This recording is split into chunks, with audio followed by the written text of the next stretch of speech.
열정군의 김원입니다. 오늘 제가 여기 중남에 와서 도에 관해 말씀드릴 수 있게 돼서 반갑고요. 시작하기 전에 제가 한번 얘기해볼까요? 우리나라 교과 몇개인지 얘기를 많이 들으신 분도 있을 거고요. 34,000개입니다. 33,800개 이 월이 왔다 갔다 하는데 사실은 도에 대해서 우리나라에서 별로 없었습니다. 지금까지는. 그래서 뭘로 드러나냐면 불과 6~7년 전만 해도 우리나라 도가 몇 개라고 우리가 통계를 인용했냐면 18,000개라고 했습니다. 18,000개라고 하다가 어느 순간 전수조사를 해보니까 한 33,800개 정도 이렇게 정리가 되었는데 그 정도로 몇 개가 있는지로 모를 정도로 사실 제대로 관리가 안 됐고 대부분이 작은 아침에 워낙 많이 채취하다 보니까 국민들이 통계로 제대로 잡히지도 않고 관리하는 과정도 없고 그랬습니다. 그러다 보니까 워낙 이게 많이 채취됐고 또 하나 도라고 얘기를 하지만 사실은 도가 있고 도 안에는 도 기능이 없는 하상을 유지하기 위한 하상 유지 시설이 있습니다. 하상 유지 공간이 있습니다. 그래서 물을 취소하기 위해서 설치한 도가 있고 그 다음에 하상 자체를 변동을 막아주기 위해서 설치한 구조물이 있습니다. 그 다음에 또 하나가 도각을 설치하면서 도각이 서로 되지 않기 위해서 막아놓은 그런 구조물이 있습니다. 그런 여러 가지 하천을 생산하여 설치되는 콘크리트 구조물을 우리가 통칭해서 지금 도라고 얘기하고 있습니다. 사실은 도의 목적에는 전혀 맞지 않지만 도라고 하는 이 통계 속에는 그런 모든 구조물이 다 직관이 되고 있습니다. 그래서 이제 그런 게 있는데 이런 도로 인해서 하천에 워낙 악영향을 미치기 때문에 아마 여기 성남도 마찬가지고 어디나 중소하천에 가보시면 제일 흔하게 볼 수 있는 게 콘크리트 도입니다. 보고 이제 관리가 제대로 안 되어 있는 것도 많고요. 그러다 보니까 제가 건설기술연구원에서 한 30년 동안 하천 일을 하고 있는데 하천에 갔을 때 제가 봤을 때 현재 2020년에 가장 큰 문제가 뭐냐? 저는 하천 소리가 뭐라고 생각해요? 가장 큰 문제가. 그래서 물론 기능이 있는 것들은 잘 활용을 해야 되겠지만 기능이 없고 방치되고 관리되지 않는 것들은 이 2020년의 시대 가치에 맞춰서 생태 보건이라는 가치에 맞춰서 개선이 필요하다라고 이제 제가 말씀을 드리고 있습니다. 그런 차원에서 제가 좀 말씀을 드리도록 하겠습니다. 먼저 해외 사례를 먼저 좀 말씀을 드리고요. 우리나라의 상황에 대해서 말씀드리도록 하겠습니다. 사실은 제가 좀 전에 우리나라에 도가 많다고 말씀을 드렸지만 외국도 마찬가지입니다. 똑같습니다. 거의 동일합니다. 여기 보시면 전 세계 댐하고 합치면 1670만 개라고 되어 있는데 그중에 99.5%가 댐입니다. 그러니까 우리가 알고 있는 여러 충주댐, 수양댐, 팔당댐 이런 같은 대형 댐들은 아주 사실은 소규모고요. 도에 비하면 도에 대해서 워낙 많기 때문에 이런 식으로 수치가 많고 큰 영향을 미치고 있는데 근데 워낙 많다 보니까 큰 구조물도 문제지만 개수가 많다 보니까 생태 단절이라는 악영향은 이런 작은 구조물들이 훨씬 더 많이 영향을 미치고 있는 겁니다. 그래서 이 보시듯이 오히려 대형 구조물보다도 더 큰 영향을 미치고 있다. 하여튼 훨씬 더 많이 단절시키고 있다 하는 것들이 이제 세계적 통계로 이렇게 정리가 되고 있는 그런 부분입니다. 영국하고 프랑스 사례입니다. 이게 정이 뭐냐면 도 위치입니다. 도가 저렇게 많습니다. 영국하고 프랑스에 우리나라로 이다 보여야 되기 좀 비슷합니다. 그래서 위에 써져 있지만 거의 1km마다 하나씩 도가 있습니다. 영국, 프랑스, 유럽의 국가들은 그래서 그 정도로 좀 많고 여기도 오랜 역사 속에서 여러 가지 방앗간을 돌린다거나 취수를 하거나 이런 목적으로 아주 오랜 역사 동안 해왔기 때문에 우리나라와 마찬가지로 어디에 뭐가 어떤 형태로 있는지도 사실은 파악되지 않습니다. 비슷한 형태입니다. 그래서 이제 전 세계적으로 이런 게 문제가 되다 보니까 각 나라별로 얼마만큼 하천 생태계에 단절되는 구조물들이 있느냐 하는 것들을 이런 식으로 인덱스로 표시를 하는 작업들이 전 세계적으로 많이 이루어지고 있습니다. 그래서 전 세계적으로 문제 있는 겁니다. 그래서 어느 나라에 뭐가 얼마나 많고 그게 생태 단계에 얼마나 악영향을 미치는지를 조사를 해서 이미 그 지도의 전세를 표시를 하고 있습니다. 우리나라도 여기 있는데 우리나라는 지도에 대해 많이 안 된 부분이 있는데 보시면 미국 쪽에 이제 붉은색이 굉장히 많죠. 붉은색, 그 다음에 유럽, 그 다음에 중국 이런 쪽들이 농업국가 이런 쪽들이 이제 상당히 고가 많은 하천 단계 부분이 많고 그로 인해서 전 세계에 큰 영향을 받고 있고 이게 전 세계적으로 통계적으로 계속 관리가 되고 있습니다. 그래서 이제 모니터링을 하고 인덱스를 만들어서 평가를 하고 그런 작업들이 계속 진행이 되고 있습니다. 그래서 이게 계속 생각하면 문제니까 그럼 못할 거냐? 그럼 개선해야 되는 거 아니냐? 그래서 이제 여기에 해난 것처럼 여러 운동들, 그 다음에 여러 사업들이 진행이 되고 있습니다. 그래서 어류 이동을 위한 부분, 그 다음에 댐 철거 자체, 댐 일부 유럽, 댐 철거, 댐 철거 속에서 일단 보도 같이 되어 있습니다. 그래서 뭐 댐을 얘기하는 것뿐만 아니라 큰 문제가 이제 보도에 인한 것이기 때문에 보가 같이 다져 있습니다. 그래서 그런 것들, 그 다음에 그런 것들을 개선하기 위한 연구 사업들, 그다음에 통계 사업들 이런 것들이 전 세계적으로 상당히 다양하게 진행이 되고 있습니다. 그래서 그런 진행되는 사업들 중에서 가장 첫 번째가 여기 이제 영국하고 미국 캘리포니아 사례들인데 어디에 뭐가 얼마만큼 있는지를 찾아내는 겁니다.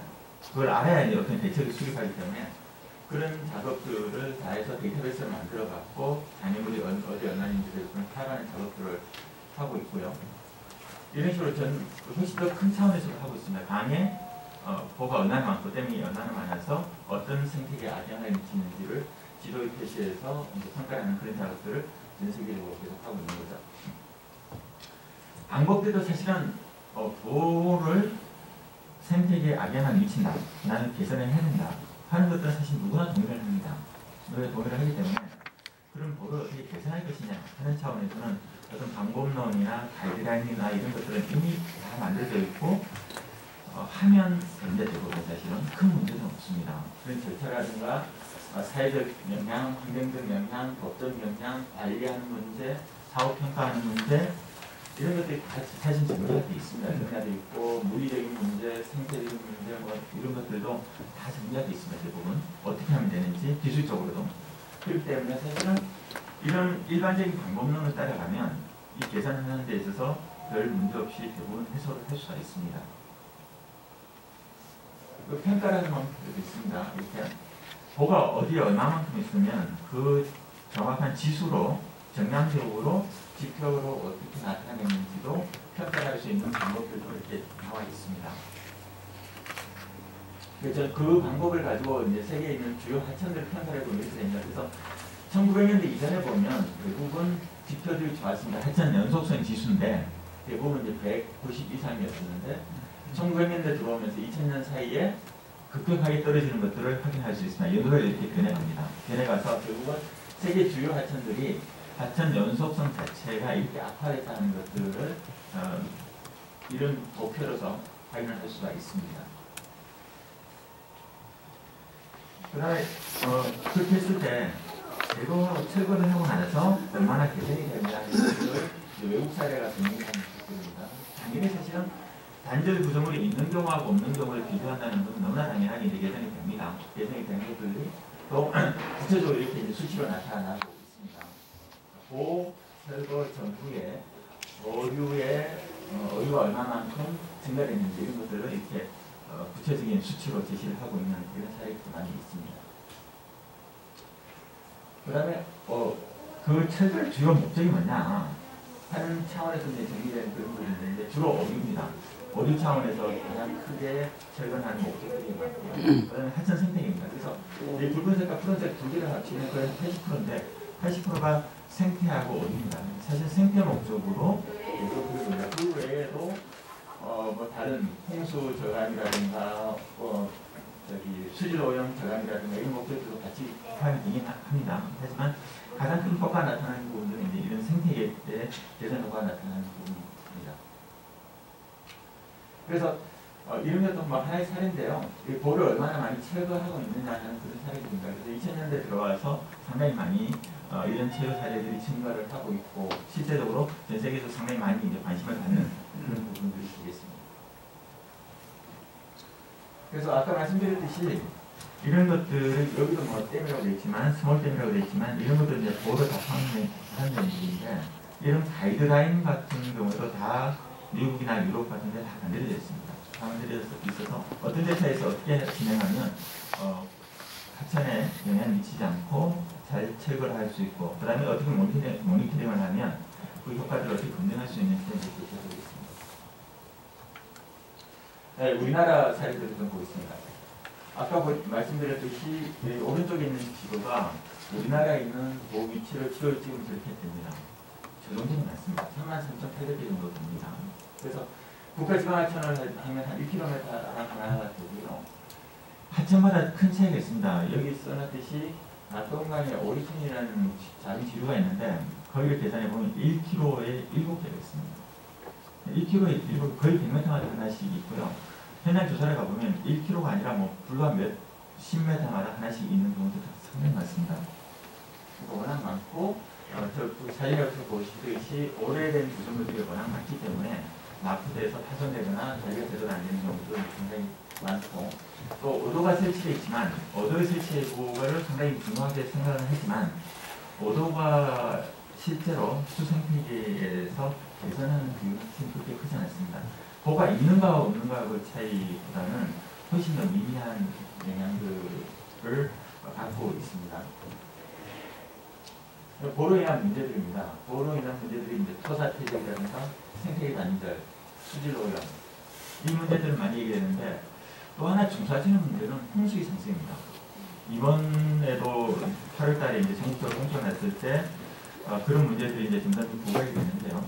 도가 있음으로 인해서 홍수가 상승되는 부분이 80cm, 1m 정도 중사층에서 상승되는 경우들이 많이 있습니다. 그래서 기후변화로 인해서 점점 더 큰 비가 오는데 그 비를 감당하기 위해서 하천의 개수하기 상당히 어려운 부분들이 있습니다. 지방에서 쌓기도 어렵고 여러 가지 치료 대책하기 어려운 부분들이 있는데 실제로 도가 홍수 위에 어느 정도로 상승시키는 역할을 한다고 그러면 도 자체로 인한 도가 가지는 그런 악영향 중에 하나가 홍수의 상승이라는 것도 분명하게 제시를 할 수 있는 그런 부분이 되겠습니다. 그래서 환경부에서 2017년에 물환경 보전법을 개정을 하면서 생태 단절 해소를 하도록 법에 규정을 했습니다. 그래서 생태 단절이 워낙 큰 문제니까 그 생태 단절 해결하기 위해서 법적 장치를 만든 겁니다. 그래서 2017년 1월을 만들어서 환경부 장관이 생태 단절을 해소할 수 있도록 방안을 강구하라 이렇게 법적으로 규정이 되어 있습니다. 근데 사실은 아쉽게도 지금까지 별로 크게 많이 개선되는 안 되는 그런 상황입니다. 그다음에 또 하나의 축으로서 이게 환경부의 일이 아니라 지자체의 사무입니다.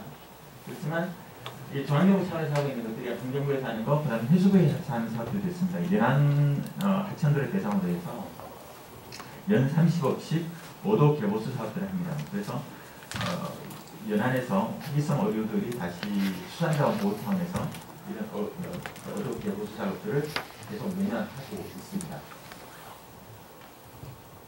그래서 우리나라 아까 34,000개라고 했는데 실제 이런 통계를 조금 더 디테일하게 보면요. 전체 34,000개 중에서 90%가 2m 이하입니다.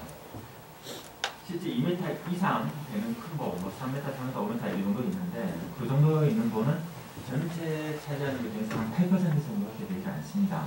그 얘기는 전 90%, 한 3만 개 이상, 34,000개 중에 32,000개 정도가 2m 이하라는 것입니다. 2m 이하이고 1m 미만도 12,000개입니다. 13,000개 정도 되는데 3분의 1 정도가 1m로 되지 않습니다. 그 얘기는 실제의 효용성이 그렇게 많지 않다는 얘기입니다. 그러니까 아주 작기 때문에 실제 효용성이 이제 크지 않은 그런 부분이 있는 거고 아까 여기 탄천도 자료를 보니까 1m 미만 도가 하나가 있고 대부분 2m 이상 되는 도가 하나 있고 나머지는 1에서 2m 뭐 사이에 전부 다 한계가 있더라고요. 그러니까 그 지점들이 실제로 우리가 흔히 생각하듯이 보를 막아서 그 보에다가 물을 많은 양을 물을 저장시켜 놨다가 그 저장되는 물을 이용하는 게 아니라는 얘기입니다. 하천에 흘러가는 물을 이용하는 그 정도지 시스템 효용성이 있는 경우에도 큰 저수지처럼 물을 많이 모아놨다가 저수지 물을 활용하는 그런 사업은 아니라는 거죠. 그리고 방치된 보가 5,800개, 그 다음에 설비상 폐기된 보가 3,800개 저렇게 제시가 되어 있습니다. 근데 사실 저 통계도 정확하지는 않습니다. 잘 모릅니다. 사실은 우리나라에 지금. 그래서 환경부에서 이제 저걸 구체적으로 조사를 하겠다는 부분도 있고요. 설비상 폐기된 보라는 얘기가 서류상으로만 폐기를 하고 실제로 폐기 안 된다는 겁니다. 제가 안 된다는 겁니다. 저 정도는 안 돼요. 저기 3,800개니까 10분의 1이 34,000개 중에 거의 10분의 1 이상이 폐기된 채 있다는 얘기고, 그다음 방치된 거로 5,800개 정도 된다는 얘기입니다. 그래서 저것만 처리를 하더라도 거의 뭐 상당 부분을 체결할 수가 있는데 거기까지 지금 우리는 아직 가지 못한 그런 상황이라고 보시면 될 것 같습니다. 네, 이게 제가 이제 하천을 조사를 하고 있습니다. 올해 두 개 하천을 조사하고 있는데 제자도의 곡성천하고 상주의 50천 두 개 하천을 조사를 하고 있는데 아까 앞에서 말씀드렸던 하천 연결성 지수를 가지고 그림을 그려보는 겁니다. 그래서 곡성천 경우에는 1970년에 보면 보가 그렇게 많지는 않았습니다. 근데 80년대 들어와서 보가 많이 생겨지고 2000년대 들어와서 더 많이 생깁니다. 그래서 2010년에는 저 정도로 많은데 불과 10km 정도 되는데 보가 45개가 있습니다. 상당히 많습니다. 저 상류적으로 하면 아주 점이 다닥다닥 붙어 있는데 불과 50m, 100m 사이에 보들이 저렇게 많이 설치가 되어 있습니다. 그래서 저런 상황들을 지표로 계산할 때 보면 원래 이제 100%가 보가 하나도 없는 상태인데 1970년대는 되게 안 될 14로 떨어졌다가 2000년대에 들어와서는 5.85까지 떴습니다.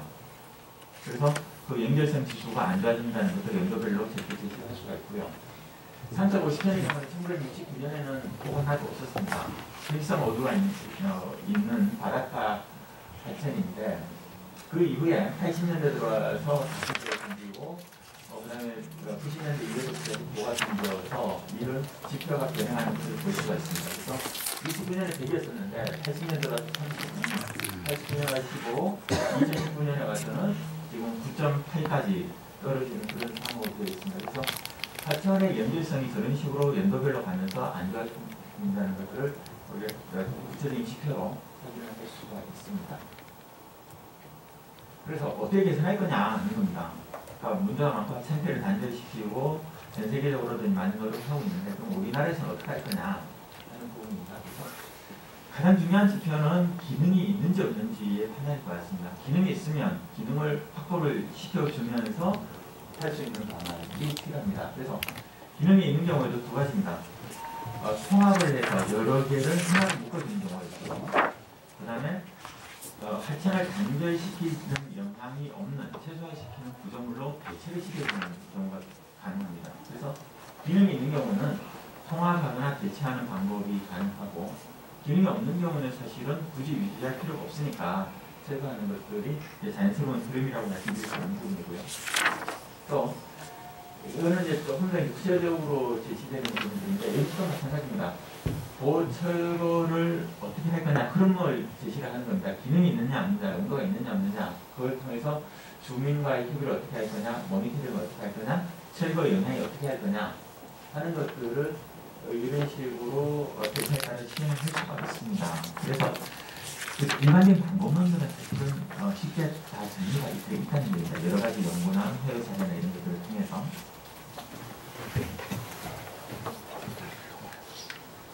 그러니까 대표적으로 이제 조금 전에 말씀드렸던 보호를 기능이 있는 걸 어떻게 하느냐.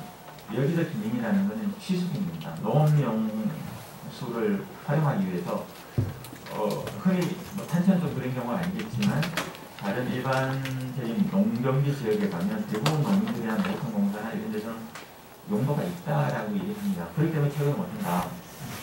그러나 자기 농에 물대는 보를 철거하는데 누가 이제 좋아할 사람은 사실 없으니까 그런 기능이 있는 경우에는 이런 식으로 대체를 할 수 있다는 겁니다.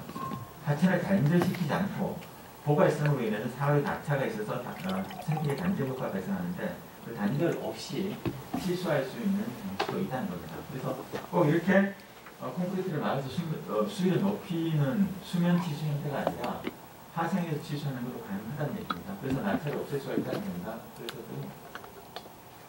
이거 빠졌네요. 그 다음에 제가 그림을 하나 더 넣은 것도 있었는데, 좀 더 실제적으로 하천 바닥에서 취수하는 것도 충분히 용수로 공급하는데 에너지를 들이지 않고도 가능합니다. 충분히 가능한 그런 이제 장치들도 있습니다. 그래서 기능이 있으면 기능을 부담주겠다, 기능을 없애겠다, 뺏겠다 이렇게 하면 사실은 그건 좀 쉽지 않은 일이니까 있는 기능은 그대로 살려주겠다. 대신에 기능이 없는 경우에는 다른 방법으로 체결을 하거나 그런 생산한 일을 해소하는 방법을 적용하자. 이런 방법입니다. 그래서 원래 이제 기술에서도 이런 것들을 지금 보고 있습니다. 실제적으로 예산, 단순의 농업용 소비료 보호 예산, 립실버의 체결을 위한 실제법을 지금 기간이 되는 상태입니다. 아주 20년 전에 하는 상황인데 이 정도로 법적 장치까지도 많이 되고 있는 그런 상황이라고 보시면 몇 가지 사례만 보겠습니다. 2006년에 공릉선의 공문 2호가 철거가 됐습니다. 기능이 없었기 때문에 당시에 연구 목적으로 이렇게 철거를 했습니다. 그래서 철거 전후의 사진을 비교하는 부분인데 중간에 어도도 있고 제법 큰 거였습니다. 오른쪽처럼 자연스러운 자연의 모습으로 돌아가는 것들을 확인할 수 있고, 철거를 하고 나니까 이런 식으로 여러 가지 지표들이 좋아진 것을 확인할 수가 있습니다. 종 다양성이라든가 종 통기도라든가 이런 것들이 현재적인 측면에서 좋아진 것을 확인할 수 있고, 이뿐만 아니라 수질이나 다른 하천의 여러 가지 영향들도 개선된 것들을 대조관에서 확인을 한 그런 자료들이 있습니다. 한탄화 고탄부도 2007년에 철거가 됐습니다. 왼쪽에 있는 것처럼 이쁜 도가 철거를 해서 오른쪽에 있는 그런 형태로 바뀐 상황이고요. 여기도 철거를 하고 나니까 대조 구간에서 생태 효과가 이렇게 좋아졌다는 것들이 모의 측면에서 모니터링을 해서 제시한 결과도 있습니다. 그래서 이 경우도 지속적으로 계속 모니터링을 하면 사실은 원래 도가 없기 전에 상태를 받아간다는 것들을 이렇게 보여줄 수가 있습니다.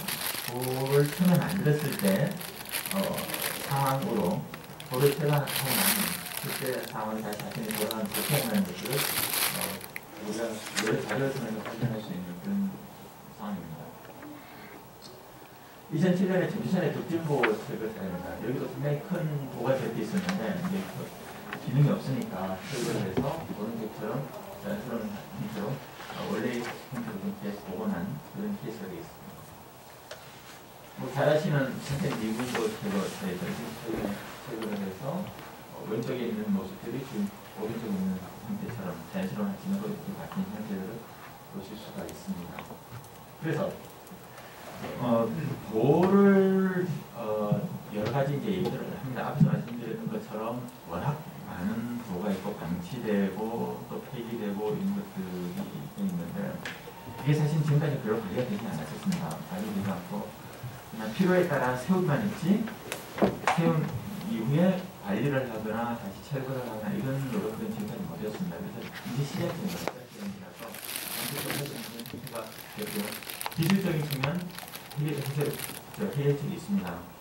그 다음에 법적인 문제도 다시 있고, 그다음 예산적인 측면에서 행정부에서 내년 예산을 115억을 갖고 있습니다.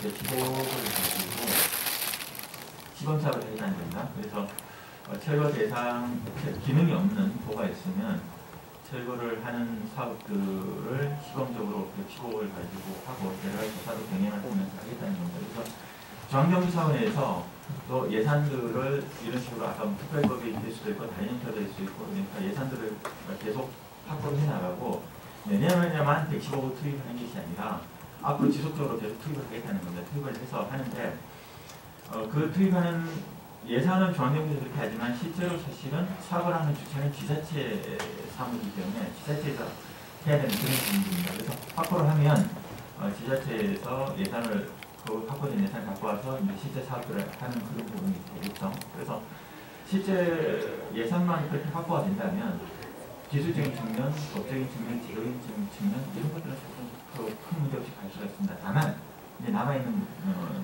부분들이 거버넌스 차원에서 지역 주민들하고 어떻게 잘 협의를 해서 그런 설득을 해 나가는 과정, 이런 과정들이 상당히 이제 중요한 부분으로 남아 있습니다. 그래서 그걸 하기 위한 이제 여러 가지 거버넌스 진행돼야 되고, 지역 주민들, 지방정부, 공공단체 등등 여러 협의체가 만들어져서 그것을 실제로 실행할 수 있는 그런 조직 체계가 필요합니다. 이건 누가 일방적으로 하자고 해서 사실 쉽게 되기가 좀 어려운 부분이 있기 때문에, 그런 부분들은 여러 가지 협의체를 만들어서 의견 수렴을 하고 같이 합의를 해서 추진하는 그런 부분이 필요합니다. 외국도 그렇게 추진을 합니다. 여러 가지 협의체 형태를 구성을 해서 의견 수렴을 하고 합의점을 모으고 해서 같이 주민들하고 정부하고 공동으로 협력해서 하는 그런 차원으로 이제 추진을 하고 있습니다. 그래서 뭐 대부분의 문제들은 큰 문제는 없습니다. 제가 보기에 기술적으로 문제가 있겠지만 그런 단계에서 어떻게 설득하고 어떻게 공감대를 잘 형성해서 실제적으로 사업을 추진해 나가느냐, 이런 면들이 좀 많은 노력이 앞으로는 필요하다고 생각합니다. 그 개선에 대해서는 필요 없는 거 철거하자, 거기서 크게 반대할 노력은 크지 않을 거고요. 필요 있는 경우에도 그럼 필요성은 충분히 보장해주겠다. 그 측면에서는 중요하다고 생각합니다. 필요성 보장해주겠다. 그 두 가지 측면에서 시행을 하면 생태계 회복이라든가 수질 개선, 그다음에 홍수 위 저감, 이런 효과들을 상당히 긍정적인 효과들이 많으니까 충분히 잘 설득해서 진행하는 게 가능하다고 생각하고, 여기 산천에서도 이런 여러 가지 보들이 있으니까 충분히 가능성이 있다고 생각합니다. 예, 감사합니다.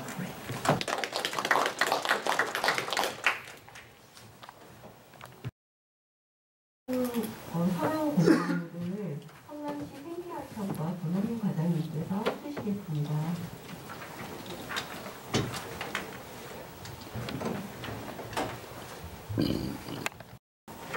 탄천에 대해서 보호에 대해서 현황에 대해서 설명을 드리겠습니다.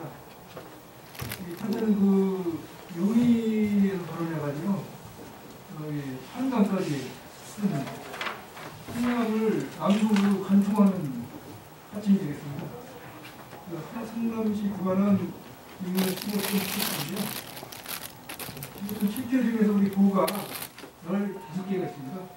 그래서 15개 중에서 고정보가 10개가 있고요. 가동보가 5개 있습니다.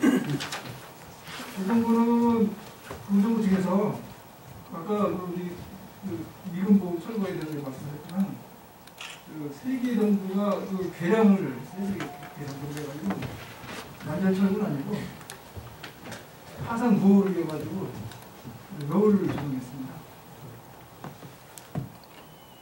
그런데 앞으로도 환경부에서 배치되고 그리고 내년에 여기 보면 백현부가 있거든요. 백현부를 한번 이쁘게 꾸리를 하고 계획을 하고 있습니다. 그것도 이제 넣으시고 해가지고 꾸리를 하고 계획을 하고 여행센터에서 경기도나 환경부에서 예산 지원을 해주시면 예쁘게 꾸미겠습니다. 그럼 마치겠습니다.